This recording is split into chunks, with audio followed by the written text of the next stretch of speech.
Salut, meus alunos! Nesse exato momento, em relação aos crimes especiais, a parte especial do nosso código, vamos estudar agora os crimes contra a liberdade, individual. Mas antes de mais nada, o que é que a gente tem que fazer, meu amor? Em homenagem aí a Pedrina, Adriane, Maria da Glória, Tony, Thalita, pelo amor de Deus, meus amores, Luana, compartilha. Obriga todo mundo a se inscrever e ativa o sininho do canal.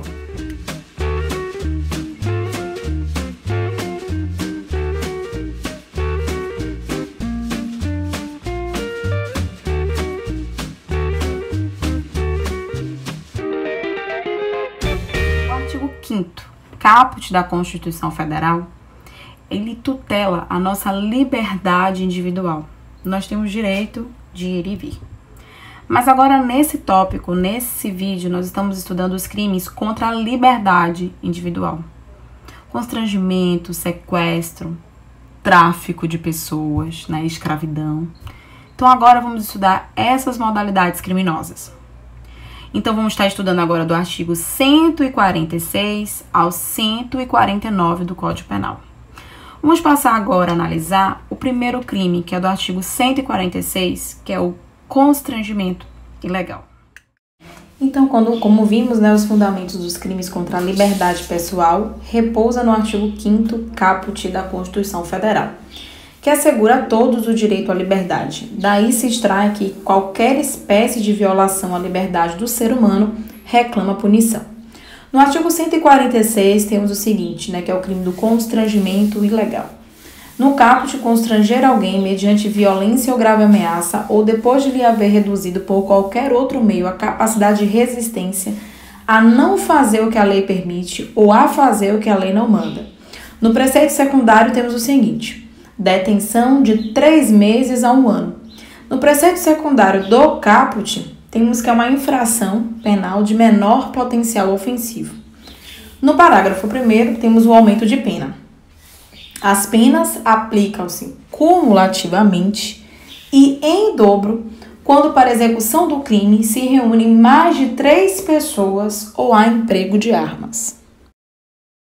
Em relação ao bem jurídico tutelado, tutela-se a liberdade pessoal e a autodeterminação das pessoas, tanto física quanto psíquica. O artigo 5º, inciso 2 da Constituição Federal, afirma o seguinte: ninguém será obrigado a fazer ou deixar de fazer alguma coisa, senão em virtude de lei. Ou seja, está protegendo, nesse caso, a liberdade das pessoas em agir dentro do ordenamento jurídico. O sujeito ativo desse crime pode ser qualquer pessoa, ou seja, nesse caso, trata-se de crime comum. Entretanto, se o sujeito ativo for funcionário público e o fato for cometido nos exercícios de suas funções, ele responderá pelo crime de abuso de autoridade. Em relação ao crime do sujeito, em relação ao sujeito passivo, também pode ser qualquer pessoa, desde que dotada de capacidade de autodeterminação. No entanto, exclui-se as crianças de tenra idade, os doentes mentais e todos aqueles que não tenham capacidade, de autodeterminação. Quando o sujeito constrange alguém com emprego de violência ou grave ameaça, causando-lhe sofrimento físico ou mental, para provocar ação ou omissão de natureza criminosa, ele estará respondendo pelo crime de tortura. Um exemplo que a gente pode, para exemplificar e diferenciar vamos dizer que Luana, com emprego de arma de fogo, obriga Tony a subtrair bens da empresa em que ele trabalha. Recebe os bens e foge em seguida. Luana deve responder por 2 crimes: furto e tortura.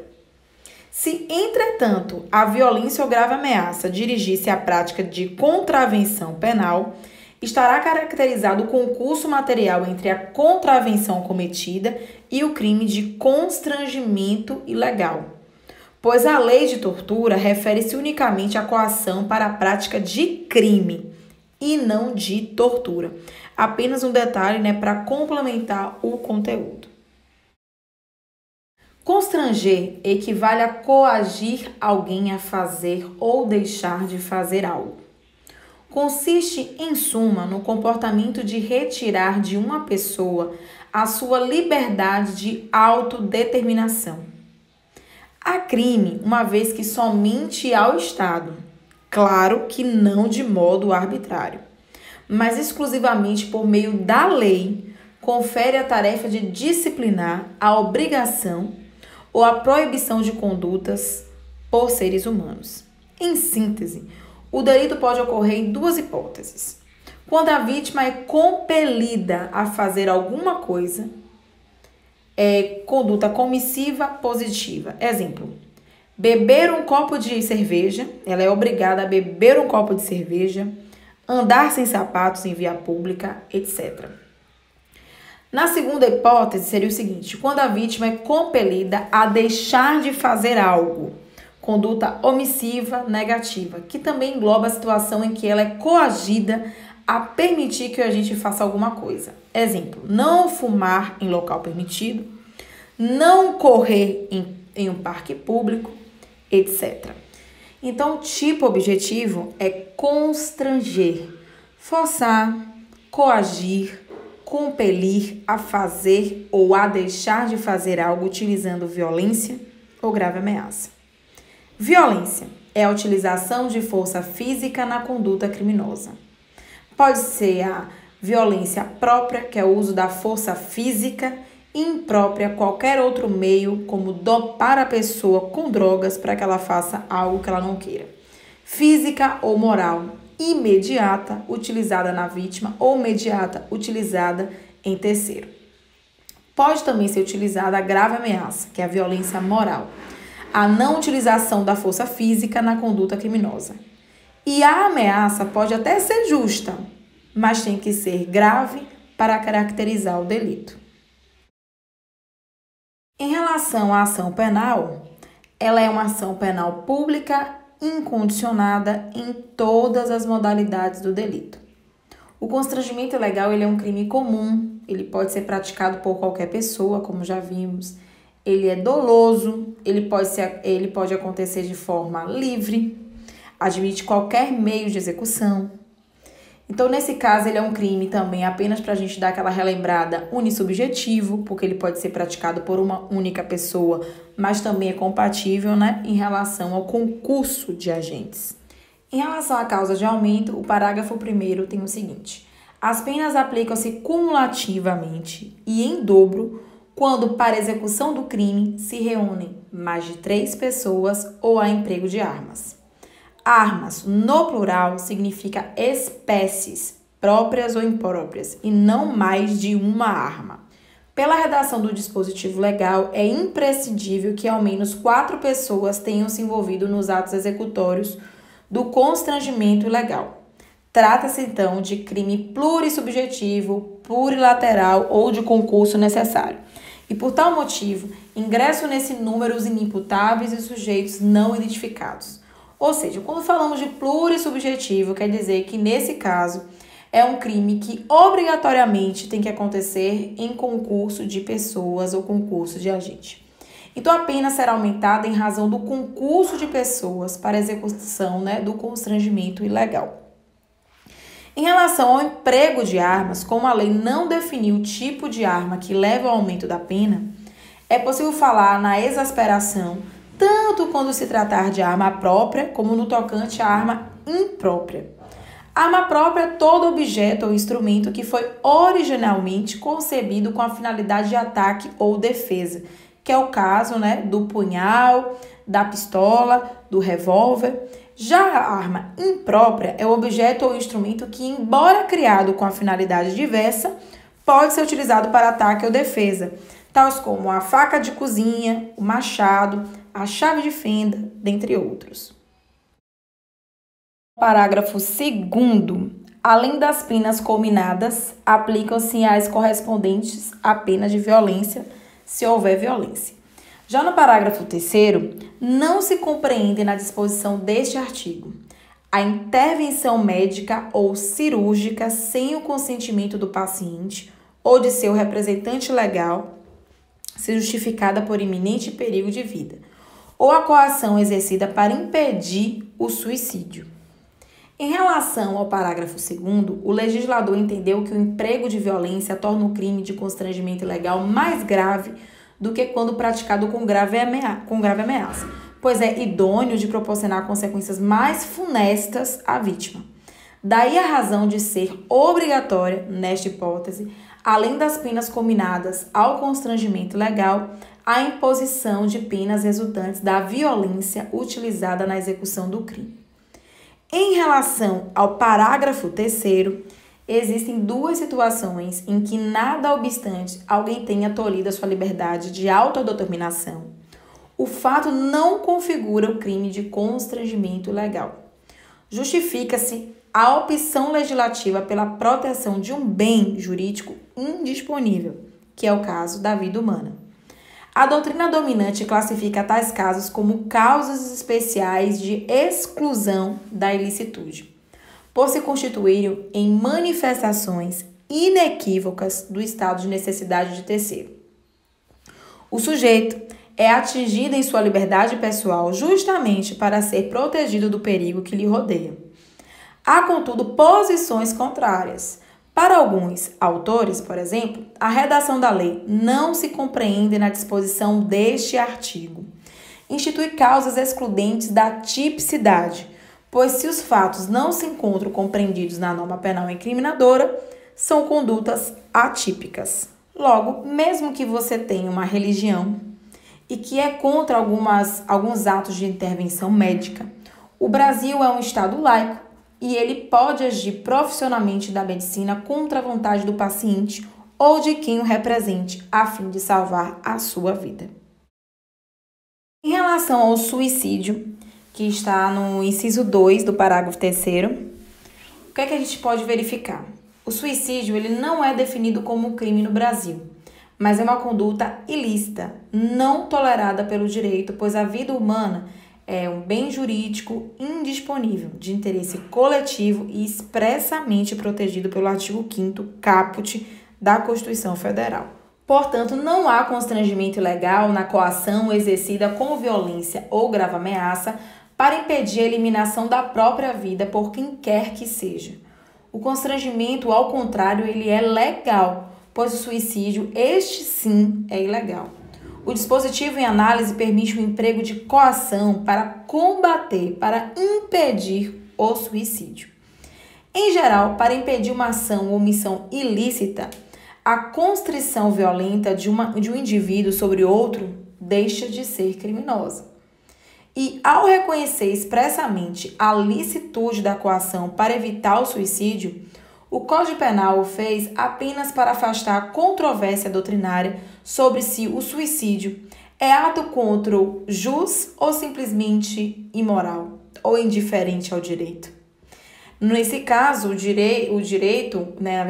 artigo, o parágrafo 3º sobre o constrangimento ilegal, ele tenta, acima de tudo, proteger a vida humana, mesmo que permita que outrem haja com um constrangimento legal.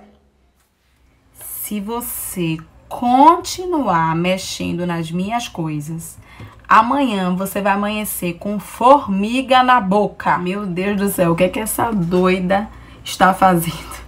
Brincadeiras à parte, meu povo. Quando nós falamos sobre essa conduta de ameaçar, todo mundo já fez isso um dia. Todo mundo tem, se você fizer isso, eu vou fazer isso. Só que essa conduta de se você fizer isso, eu irei fazer isso, é ameaça. E ameaça é crime. Vamos estudar agora o artigo 147 do nosso Código Penal. Artigo 147. Ameaçar alguém por palavra, escrito ou gesto ou qualquer outro meio simbólico de causar-lhe mal injusto e grave.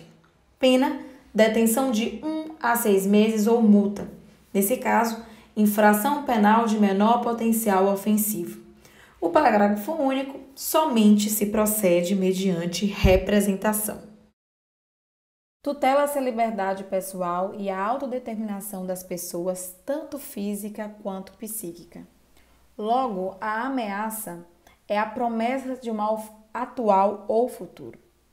Então, nesse caso, em relação ao mal necessariamente futuro, O próprio tipo penal exige que seja futuro o mal prometido, uma vez que ameaçar nada mais é do que prometer realizar futuramente um mal injusto e grave.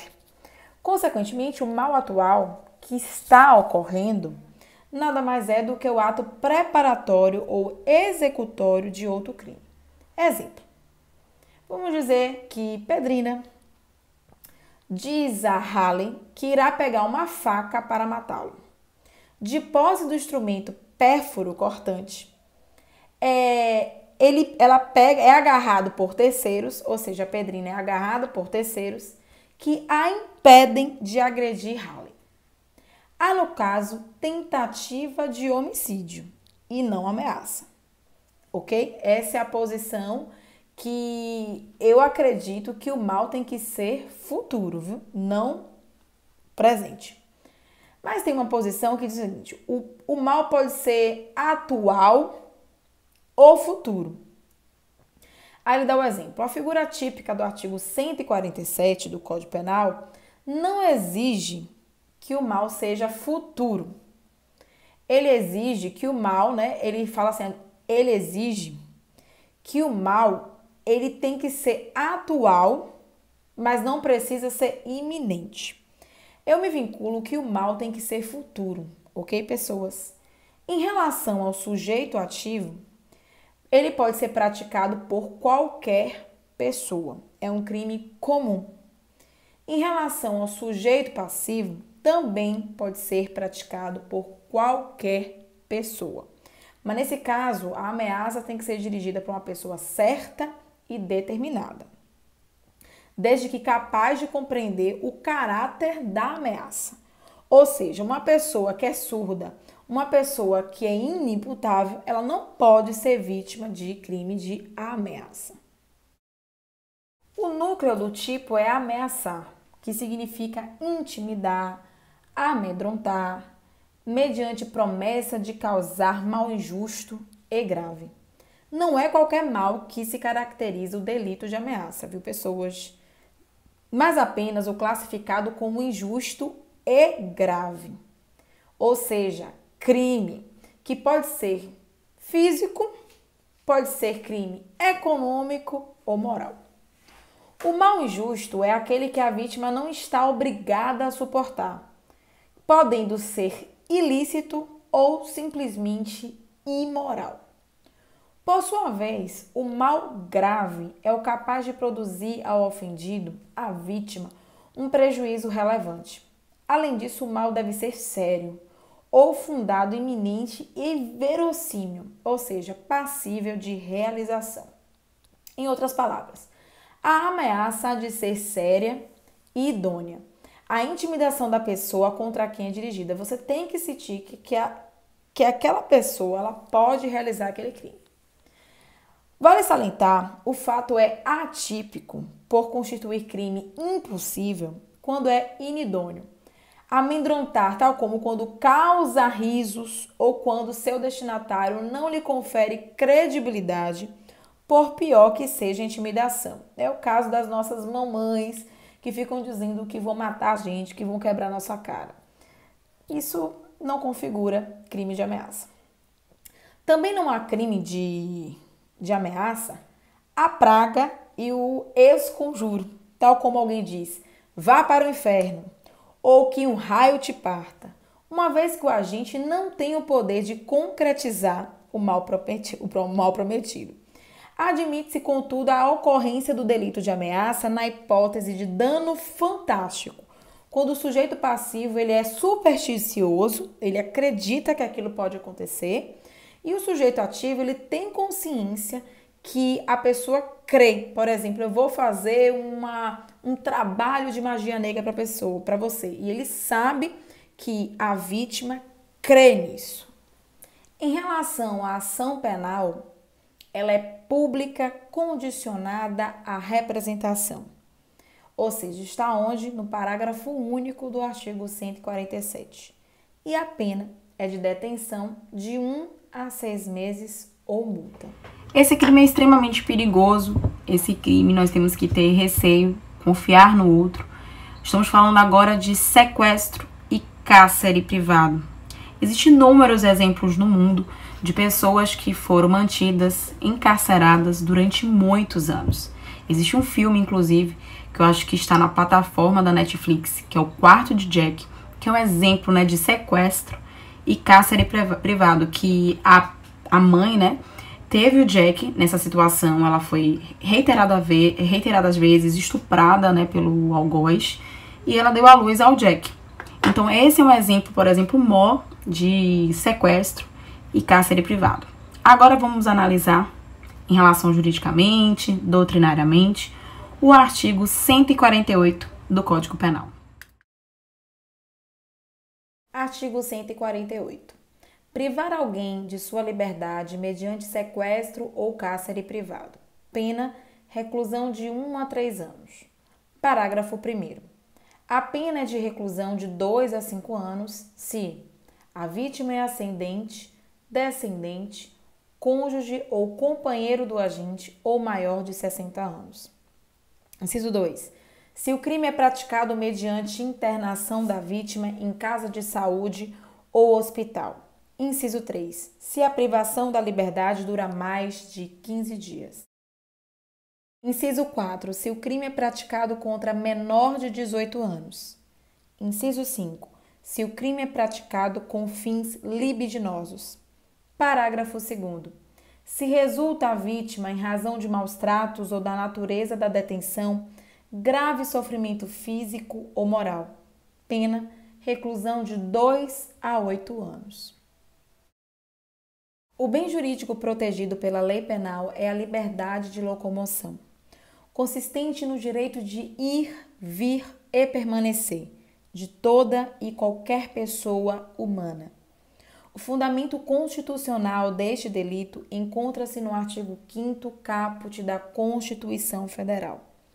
Todos são iguais perante a lei, sem distinção de qualquer natureza, garantindo-se aos brasileiros e aos estrangeiros residentes no país a inviolabilidade do direito à vida, à liberdade. Tão relevante é esse direito que a Constituição Federal prevê o habeas corpus como garantia para zelar pelo seu respeito. Sempre que alguém sofrer ou se achar ameaçado de sofrer violência ou coação em sua liberdade de locomoção, por ilegalidade ou abuso de poder. Onde encontra esse artigo, professora? O artigo 5º, inciso 68 da Constituição Federal. Em relação ao sujeito ativo, ele pode ser qualquer pessoa e trata-se de um crime comum.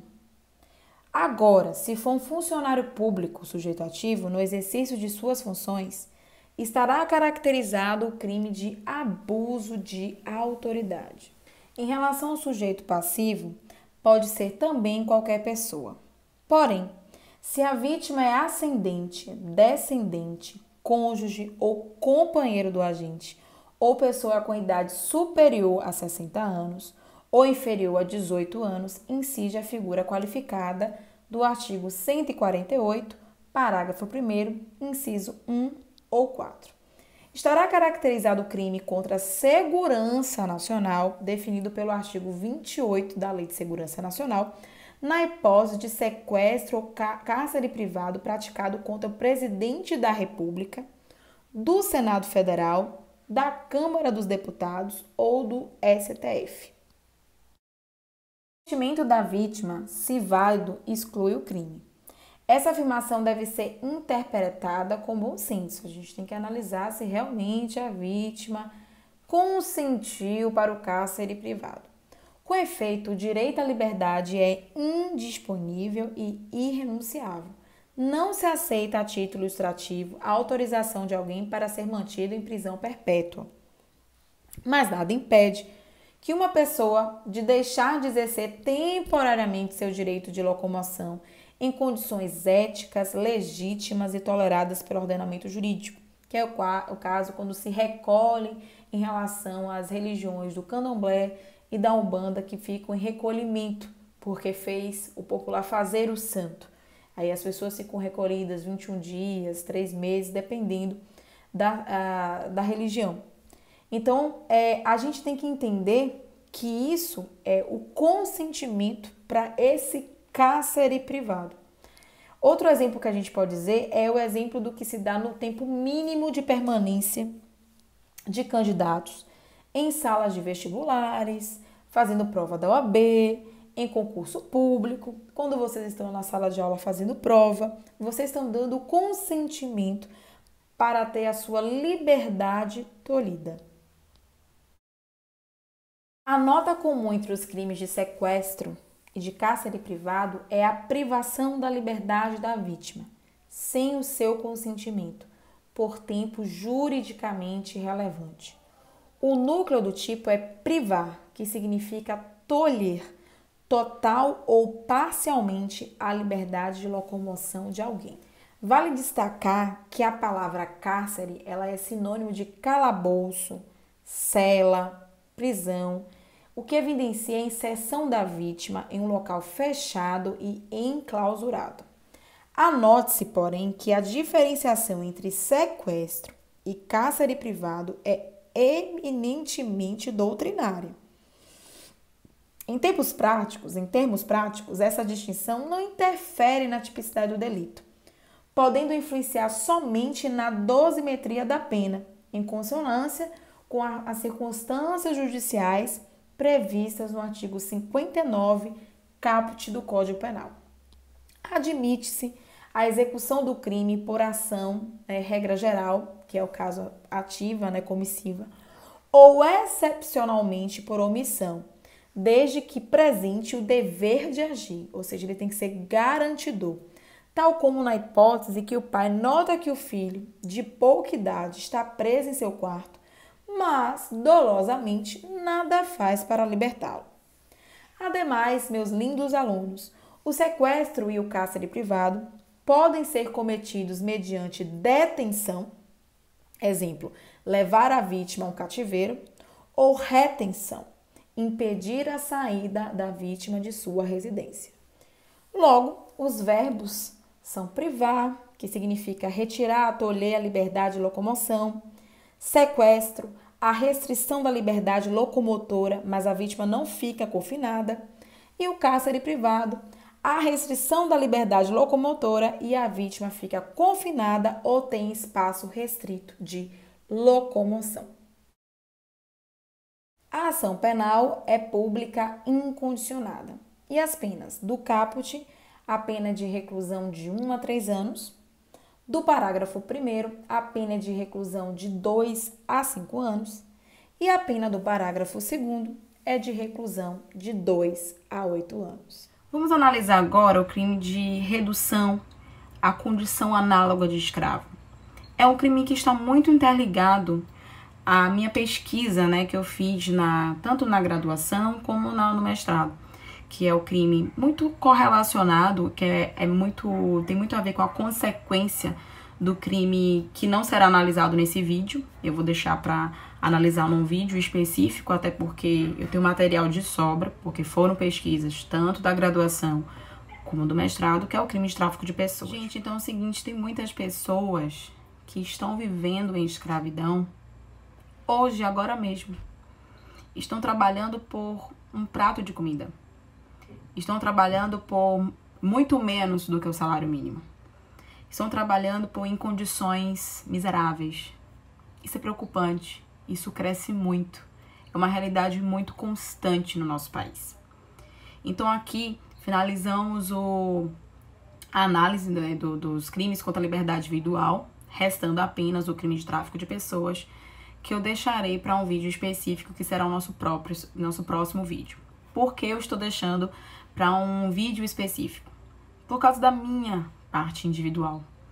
Foi minha pesquisa da graduação, foi minha pesquisa no mestrado, e eu quero homenagear essas pessoas que todos os dias estão lá nessa situação, enquanto nós, graças a Deus, estamos protegidos dentro das nossas casas. Nesse exato momento, por exemplo, nesse período de pandemia, pode estar acontecendo agora pessoas presas, encarceradas e que foram vítimas do artigo 149A, que é vítimas do artigo da modalidade de tráfico de pessoas. Assim, finalizo esse vídeo e espero que vocês aguardem o próximo, que será a análise detida do crime de tráfico de pessoas.